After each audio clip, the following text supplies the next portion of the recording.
আসসালামু আলাইকুম। 8 দিন পরে উচ্চ শিক্ষিতর মায়ের পচা মরা দেহ উদ্ধার হয়েছেন। বিস্তারিত শোনার জন্য সকলকে আহ্বান জানাচ্ছি।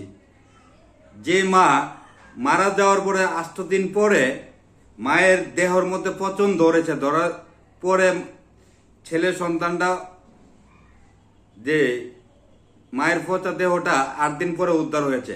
একজন শিক্ষিত হলো সচিব, আরেকজন বুলেটের শিক্ষার্থী, আর ছোট ছেলে হলো কানাডার প্রবাসী। এ হলো শিক্ষিত পরিবারের মা বাবা যদি পথে ঘাটে মরে পচে থাকে, তাদের খোঁজ খবর নেওয়ার মতন কেউ থাকে না। এই ধরনের সন্তানদেরকে আমি ধিক্কার জানাই। হয়তো আমার মনে হচ্ছে 8 দিন পরে যদি মায়ের মরা দেহটা উদ্ধার হয়, পচন ধরেছে,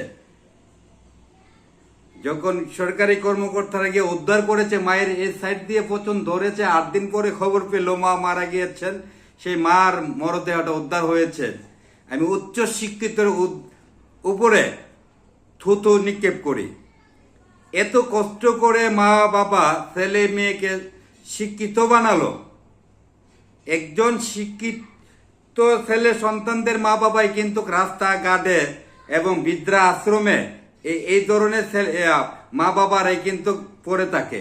যারা উচ্চ শিক্ষিত হয়তো মানুষ করতে পারে নাই, অমানুষ হয়েছে। যদি মানুষ হতো তাহলে একজন ছেলে হলো সচিব, আরেকজন হলো বুলেটের শিক্ষার্থী, আরেকজন ছোট ছেলে হলো কানাডার প্রবাসী। যদি মানুষের মতন মানুষ করতে পারতো, আর মা বাবা চেষ্টা করে শিক্ষিত করেছে, সুশিক্ষিত করতে পারে নাই। এই জন্য আজকে মায়ের দেহটা পচন ধরার পরে উদ্ধার হয়েছে 8 দিন পরে। এই শিক্ষিতদের, এই ধরনের শিক্ষিত এবং উচ্চ শিক্ষিতদের মুখে আমি থুতু মারি। তাদের লজ্জা হওয়ার দরকার।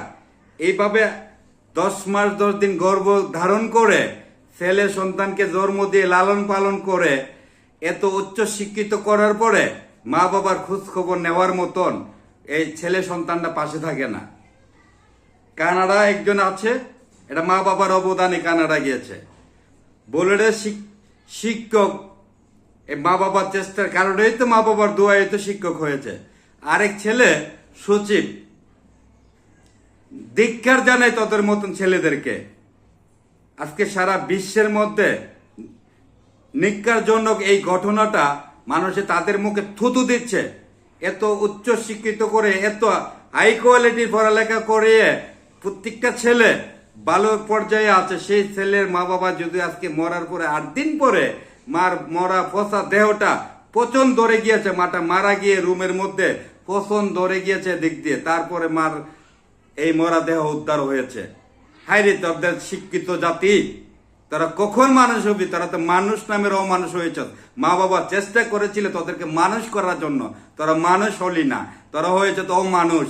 তাদের এই শিক্ষাকে, তাদের এই শিক্ষিত এবং তাদের এই জাতিকে ধিক্কার জানাই। বেশিরভাগই শুনতে পাওয়া যায় উচ্চ শিক্ষিত এবং চাকরিজীবী মা বাবারা বৃদ্ধা আশ্রমে থাকে, সেই মা বাবাদেরকে খানা দেনা। এই তোদের মতন কোলাঙ্গার সন্তানদের কারণে আজকে এই অবস্থা। আমি তাদেরকে ধিক্কার জানাই। আল্লাহ যেন এই ধরনের ছেলে সন্তান যেন কোনো মার গড়ে না থাকে, এ দোয়াটাই করে। মা তো কষ্ট করে, মা বাবা কষ্ট করে ছেলে সন্তানকে মানুষ করেছেন।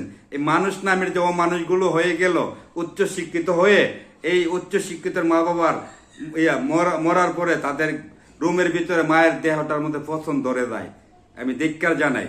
আল্লাহ তাদেরকে হেদায়েত করুক। এবং যারা উচ্চ শিক্ষিত আছে তোদের উদ্দেশ্যে বলছি, মা বাবাকে সময় থাকতে মা বাবাকে হেফাজত যত্ন করবাই।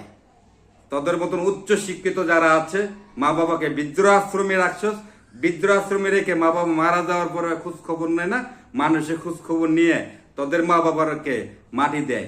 কারণ হলো কি, তারা উচ্চ শিক্ষিত মানুষ হয় নাই। তারা অমানুষের মা বাবাগুলোই, অমানুষের মা বাবাগুলোকে আজকে মানুষে অনলাইনে এবং বিভিন্ন নেট দুনিয়া ভাইরাল হয়ে কথা বলতে সাহস পায়। আমি ধিক্কার জানাই তাদেরকে। সবাই ভালো থাকবেন। আসসালামু আলাইকুম।